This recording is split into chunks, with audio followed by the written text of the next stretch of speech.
It Didn't Start With You, by Mark Wolynn. Introduction. A young man named Jesse, just 20 years old, found himself in a waking nightmare.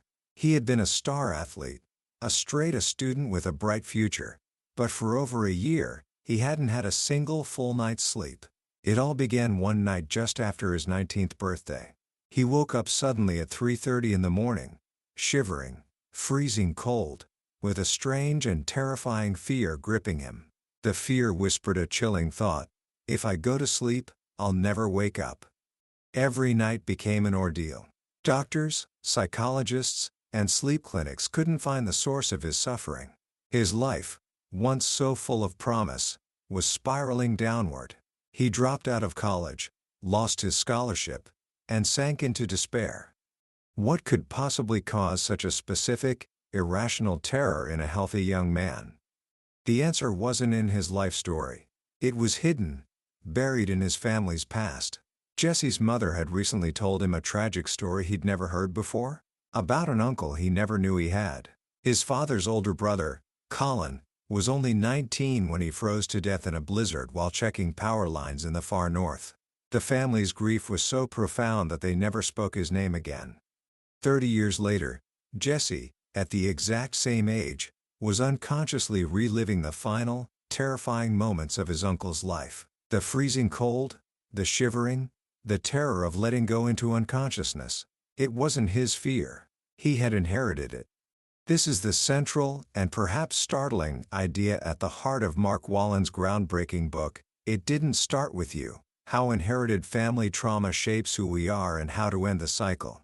The book unveils a profound truth: that the anxieties, fears, phobias, and obsessive thoughts we struggle with might not have begun with us at all. They can be the unspoken legacies of our parents, our grandparents, and even our great-grandparents. Mark Wolynn himself is no stranger to this kind of mysterious suffering.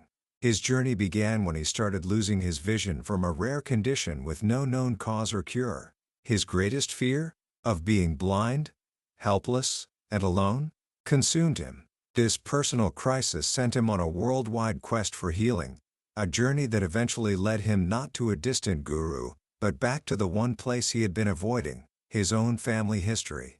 What he discovered transformed his life, healed his vision, and became the foundation for the work he shares in this book. By the end of our time together today, you will understand how the unspoken stories, the unresolved traumas, and the hidden pains of your ancestors might be silently influencing your emotions, your behaviors, and even your health right now. And more importantly, you will learn the tools to identify these patterns and finally break the cycle, freeing yourself and future generations to live a life that is truly your own. Book summary. Have you ever felt a wave of sadness that seemed too big for your own life?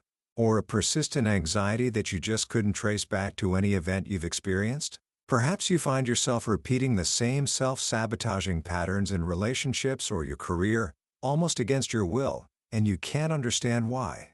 We often assume the problem is us, that we are somehow broken or flawed. But what if the source of your struggle isn't in your story, but in the stories that came before you? This is the question that lies at the heart of It Didn't Start With You. The author, Mark Wolynn, suggests that we are all carrying an invisible inheritance. Tragic events from our family's past, like an early death, a lost love, a war, an abandonment, or a crime, don't simply vanish with time. If the pain from these events was too great to be processed, it can submerge, flowing silently from one generation to the next, like an underground river. These unresolved traumas can then resurface in our lives, not as memories, but as unexplained depression, anxiety, chronic illnesses, or destructive patterns. It sounds like a mystical idea, but it's grounded in fascinating and emerging science. Let's start with a simple, biological fact that is quite staggering when you think about it. The history you share with your family begins long before you were conceived. When your grandmother was 5 months pregnant with your mother, the precursor cell of the very egg that would one day become you was already formed inside your mother's tiny ovaries. This means that for a time, 3 generations, your grandmother, your mother, and the earliest version of you, all shared the same biological environment. They were all in the same body. Now, Why does this matter? Because we now know that a mother's experiences and emotions can leave a chemical signature on her genes, and those signatures can be passed down. This is the field of epigenetics. Think of your DNA as a vast library of books, a blueprint for who you are. Epigenetics doesn't change the books themselves. Your genes remain the same. Instead, it acts like little sticky notes, or epigenetic tags, that are placed on the pages. These notes tell your body which chapters to read and which ones to ignore, which genes to turn on and which to turn off. A traumatic event, like famine, war, or extreme stress, can place these sticky notes on a person's genes. And here is the crucial discovery. Scientists have found that some of these sticky notes can survive the reproductive process and be passed down to children and even grandchildren. Dr. Rachel Yehuda, a leading researcher in this field, has studied the children of Holocaust survivors. She found that many of them were born with similar stress hormone profiles to their parents, making them more vulnerable to anxiety and PTSD, even though they had never experienced the Holocaust themselves. It's as if their biology came pre-programmed, prepared for a dangerous world that their parents had endured. This biological inheritance is a form of environmental resilience. It's our ancestors' way of giving us the tools to survive the challenges they faced. But when we live in a different, safer environment, those same tools can become a liability, leaving us in a constant state of high alert for dangers that aren't there. This isn't just theory. It explains real stories of real people. Remember Gretchen, a woman who came to see Mark Wolynn, crippled by a depression so deep she no longer wanted to live. She had a recurring, terrifying suicidal urge, and the words she used to describe it were incredibly specific. She wanted to vaporize herself, to leap into a vat of molten steel and incinerate in seconds. The words felt out of place, too extreme for her own life experiences. When Mark asked about her family history, a hidden story emerged. Gretchen's grandmother was born into a Jewish family in Poland. In 1944, her entire family, parents and siblings, perished in the ovens at Auschwitz. They were gassed, engulfed in poisonous vapors, and incinerated. The family never spoke of it, but the trauma didn't disappear. It lived on in Gretchen. The words she used, vaporize and incinerate, were not hers. They were echoes of an unspeakable family horror. She was carrying the unresolved agony of her grandmother and the family that was lost. Once she made this connection, for the first time in her life, her suffering made sense. And with that understanding, her impulse to die began to dissipate. So, if these traumas are passed down biologically, how do they show up in our day-to-day lives? How do they shape our relationships, our success, and our sense of self? This is where the idea of a family consciousness comes in. The psychotherapist Bert Hellinger, whose work heavily influences this book, observed that families seem to have an unconscious, collective soul that seeks balance. When a family member is excluded, forgotten, or suffers a tragic fate that goes unacknowledged, this family soul can become disturbed.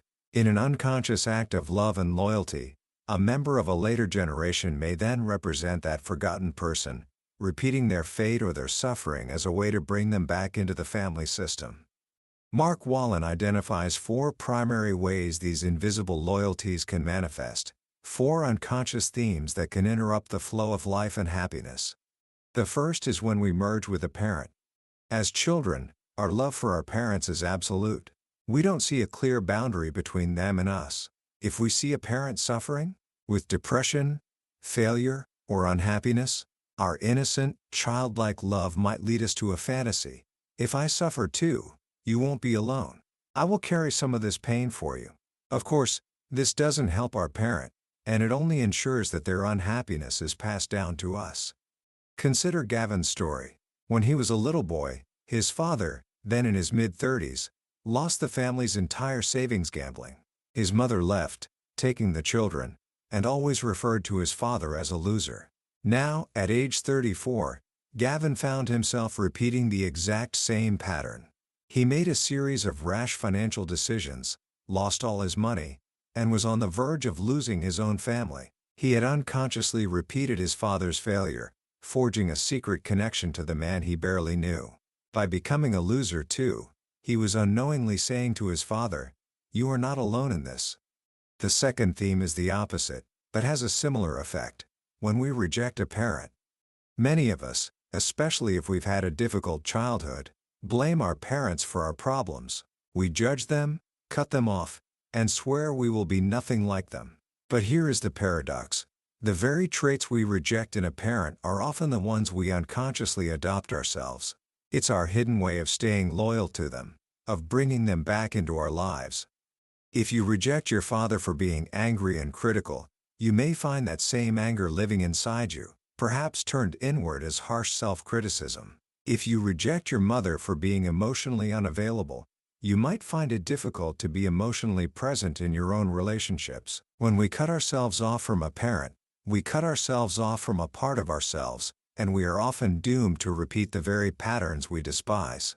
Healing doesn't come from blame. It comes from understanding the traumas that shaped our parents, which in turn allows us to see them, and ourselves, with compassion.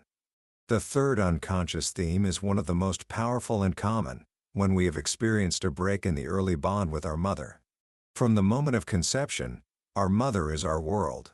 Her voice, her heartbeat, her emotions, they lay the very groundwork for our brain and our personality. After birth, her touch, her gaze, her smell is our connection to life itself. An interruption in this critical bonding process, even a temporary one, can feel life-threatening to an infant. This break can happen for many reasons: a difficult birth, an illness that requires hospitalization for either the mother or the baby, postpartum depression, or a family tragedy that pulls the mother's attention away. For the child, the mother's sudden absence is devastating. The source of safety, comfort, and life is simply gone. Because these events often happen before we have the language to form memories, the trauma is stored not as a story, but as raw physical sensations and emotions, a deep-seated anxiety, a feeling of emptiness, or a profound distrust of closeness. This early blueprint can then shape all of our future relationships. We might cling to our partners, terrified they will leave us, or we might push them away to protect ourselves from the pain of being abandoned again. We might even feel ill-equipped to have children ourselves, fearing we can't give them the nurturance we missed. Mark Wolynn's own story is a powerful example. His deep-seated fear of being alone, helpless, and ruined was traced back to a forceps delivery that made it hard for his mother to hold him at first, and a 3-week hospitalization she had when he was under 2. That early separation created an unconscious tightening in his body, a resistance to receiving love that affected him for decades. Finally, the fourth theme is when we identify with another member of our family system. This often happens with a relative who had a particularly difficult fate or was excluded from the family. We might unconsciously take on their feelings, their symptoms, or even reenact their life story. Remember Todd, the 9-year-old boy who suddenly started behaving violently, stabbing the couch with a pen and assaulting another child. Medication and therapy didn't help. The missing piece was his grandfather, a violent man who had once stabbed someone to death in a bar fight but was never punished. Todd was unconsciously carrying the violent feelings of the grandfather he loathed, becoming the recipient of an aggression that wasn't his. Or consider Megan. At 25, happily married for 6 years, she looked at her husband across the kitchen table one day and felt nothing. Her love was gone, completely and suddenly. The link was in her family history. Her grandmother was also 25 when her husband, the love of her life, drowned at sea. Megan was unconsciously reliving her grandmother's sudden, tragic loss. The numbness and the aloneness were not hers, they were an echo from a past generation. So, if we are all walking around with these invisible threads connecting us to the past, how do we possibly begin to untangle them? This is where Mark Wolynn provides a brilliant and practical roadmap. He calls it the core language approach. He discovered that the key to unlocking these inherited traumas lies hidden in plain sight, in the very words we use. Our deepest fears, the complaints we repeat over and over, the way we describe our struggles, this is our core language. These words are like breadcrumbs left behind by a past trauma, and if we learn to follow them, they can lead us back to the source. The process is like being a detective in your own life story. It begins with uncovering 4 key clues that form your core language map. The first clue is your core complaint. This is the issue that's most pressing in your life right now. A problem with your health, a struggle in your relationships, a block in your career. But instead of getting lost in the story of the complaint, you listen for the specific, emotionally charged words you use to describe it. For example, a woman named Lorena suffered from anxiety and panic attacks. When asked to describe her deepest fear, she eventually landed on a terrifying sentence: "I'll go crazy, end up in a mental institution, and eventually commit suicide." These words were far more extreme than her current life situation. They belonged to someone else. And they did. Her grandfather had been in and out of mental institutions and had ultimately committed suicide there. Her core complaint was telling a story. The second clue is your core descriptors. These are the spontaneous adjectives and phrases you use to describe your parents. How would you describe your mother? Warm and loving or cold and distant? Your father? Supportive and kind or critical and harsh? These words are a doorway to our unconscious feelings. Often, the complaints we have about our partner are a direct echo of the unresolved feelings we have toward a parent. As we saw with Dan and Nancy, the couple who lived like strangers, Nancy's complaint that Dan was emotionally distant was the exact same descriptor she used for her mother. Her unfinished business with her mother was being projected directly onto her husband. The third and most powerful clue is your core sentence. This is the diamond you find at the end of the trail. It is the sentence that expresses your absolute worst fear, the worst thing you can imagine happening to you. Think about it for a moment. What is it for you? Is it "I'll be all alone? I'll lose everything? I'll fail? I'll hurt someone? They'll abandon me?" This sentence, Wolynn says, often holds the residue of an unresolved trauma from your family's past. It feels so real and so personal, but there's a good chance it didn't start with you. One of the most powerful stories in the book is that of Zach. Since he was a small boy, he was haunted by a single, terrifying thought: "I need to die."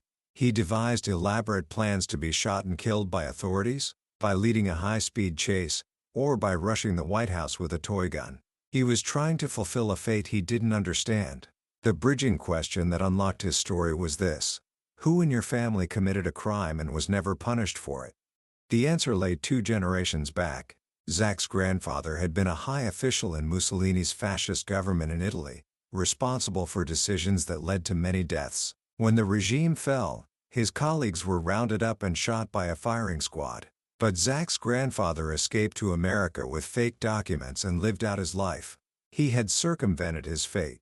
And 2 generations later, his grandson, Zach, was unconsciously trying to pay that debt, trying to be shot to death to balance the scales for a grandfather he never knew well. When Zach realized this, when he understood that the urge to die wasn't his, he was stunned into a new reality. "You mean it's not me who needs to die?" he asked. "You mean I don't have to die?" For the first time, he was free. The final step in the map is identifying the core trauma. This is the specific event in your family history that your core language points to. By turning your core sentence into a bridging question, you can often find the direct link. If your core sentence is "I could harm a child," the bridging question becomes, who in our family harmed a child, or felt responsible for a child's death? Carol's story is a heartbreaking example. She struggled with her weight her entire life, feeling smothered and suffocated by it, and feeling betrayed by her body. Her weight gain began around age 11, when she entered puberty. Her core sentence was, "I'll be all alone without anybody." The bridging question that emerged was, what woman in the family felt betrayed by her womb? The answer was her grandmother. The grandmother had given birth to 2 sons who both suffocated in the birth canal, suffering severe oxygen deprivation that left them mentally handicapped for life. The grandmother's body had betrayed her, suffocated her children, and left her feeling all alone in her grief. Carol, at the moment her own body became fertile, began putting on weight, unconsciously making sure she would never become pregnant and suffer the same devastating fate as her grandmother. She was carrying the family's trauma as physical bulk on her body. Discovering these connections is profoundly healing, but insight alone is not always enough. The final piece of the puzzle is integration, taking this new awareness and making it a felt experience in your body. This is done through healing sentences and rituals. These are simple, powerful actions that acknowledge the past and consciously break the pattern of identification.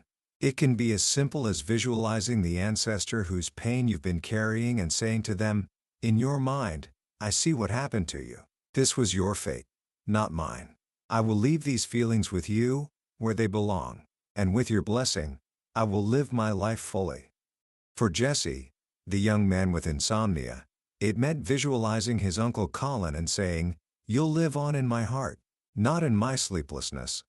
For Gretchen, it meant visualizing herself being cradled by her grandmother and the Jewish relatives she never knew, feeling their love and peace. These sentences and images aren't just wishful thinking. Brain science shows us that when we visualize an experience, our brain activates many of the same neural pathways as if we were actually living it. By repeating these new, healing images, we are literally creating new roads in our brain, weakening the old pathways of trauma and strengthening new ones of peace and resilience. The journey this book takes us on is one of returning home. It's about healing our relationship not just with our past, but with our parents. Wolynn emphasizes that no matter our history with them, making peace with our parents is essential. They are our gateway to life, and our connection to them, whether broken or strong, is a metaphor for our connection to life itself. Healing this connection doesn't mean we condone any harm they may have caused. It means we see them as human beings who also carried burdens from their own parents. By taking in what they could give, instead of focusing on what they couldn't, we open ourselves up to receiving more from life. In the end, "It didn't start with you" reveals that our greatest fears are often not fears at all. They are coded messages of love, love for forgotten ancestors, love for parents we've judged, love that has been misdirected into suffering. By learning to read our own secret language, we can finally excavate that love and let it heal us, allowing us to step out of the shadows of the past and into the fullness of a life that is, at last, our own. Commentary. What a profound journey this book takes us on. It fundamentally changes the way we look at our own struggles. So often, we approach our anxieties or self-sabotaging habits with a sense of personal failure. We ask, "What's wrong with me?" This book invites us to ask a much deeper, more compassionate question. Whose story am I carrying? The most powerful lesson, for me, is the shift from blame to understanding. It's so easy to get stuck in the stories of our childhood, to hold our parents responsible for our unhappiness. And while those experiences are valid, this book widens the lens. It allows us to see our parents not just as the architects of our childhood, but as the inheritors of their own family traumas. Your mother, who may have seemed distant or critical, might have been carrying the unhealed grief of her own mother's early death. Your father, who may have been angry or absent, might have been unconsciously reliving the trauma of war his own father endured. This perspective doesn't excuse harmful behavior, but it dissolves the anger and replaces it with a deep, human compassion. It allows us to see that everyone is just trying to survive the burdens they carry. And that is the true freedom this book offers. It's not about digging up the past to find someone to blame. It's about understanding the past so that we can finally set it down. When we realize that the heavy weight we've been carrying isn't even ours, we can consciously choose to put it back where it belongs. In doing so, we honor the ancestors whose stories were never told, and we liberate ourselves and our children from repeating their pain. So, how can you begin to apply this wisdom in your own life, starting today? Here are a few simple, practical actions you can take. First, just start listening to your own language. The next time you find yourself caught in a spiral of worry or fear, pay close attention to the specific words you're using. Ask yourself, do these words feel like they truly belong to my life experience, or do they feel older, bigger? Don't try to analyze it, just notice. This simple act of awareness is the first step on the trail. Second, get curious about your family history. You don't need to launch a full-scale investigation. Just have a conversation. Call an older relative, an aunt, an uncle, a grandparent, and ask a simple question. What were the greatest challenges our family faced? Were there any tragic losses, or people who had especially difficult lives? You might be surprised by the stories that have been waiting to be told. And third, perform a small ritual of acknowledgement. Find a photo of a grandparent or great-grandparent. Look at it for a moment. You don't need to know their whole story. Simply say, in your heart, I see you. Thank you for the life that has come to me through you. Whatever burdens you carried, I honor them, and I now choose to live my own life freely. This small act of connection can begin to shift something deep inside you. That was a summary of It Didn't Start With You by Mark Wolynn. We've explored the core ideas today, but I'll be honest with you, a summary is like looking at a map of a beautiful country. It can show you the landmarks, but it can't give you the feeling of the sun on your skin or the scent of the local food. The real magic of this book happens when you read it for yourself. It's in the quiet moments, when a particular story or a simple phrase resonates with a part of you that you didn't even know was there. This summary is a guide to help you decide if this journey is one you want to take. If anything we've talked about today has stirred something in you, I encourage you to grab a copy. Reading it isn't just about gaining information, it's an experience that can genuinely change the way you see yourself, your family, and your place in the long story of generations. The link to the book is in the description. Also, if you found this journey valuable, please show your support by hitting that like button and subscribing to the Billionaire's Bookshelf. That way, you won't miss our next exploration into another life-changing book. Let's keep learning and growing together.